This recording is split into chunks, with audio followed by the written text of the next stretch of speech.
আল্লাহর কসম এই সন্তানের দ্বারা কোনোদিন বাবা মা কতল হবে না। আওয়াজ দিয়ে বলেন ঠিক কিনা?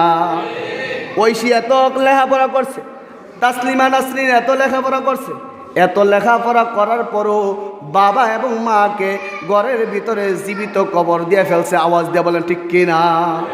একমাত্র কোরআনের তেলাওয়াত, কোরআন সিনায় না থাকার কারণেই এই ঘটনা ঘটেছে। আওয়াজ দিয়ে বলেন ঠিক কিনা?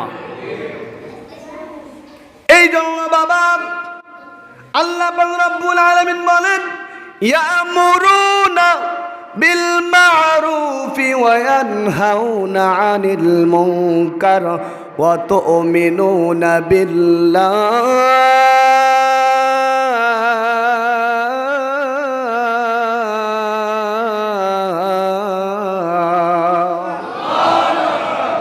আল্লাহ বলেন দুইটা দিক নিদর্শন আমি আল্লাহ দিলাম।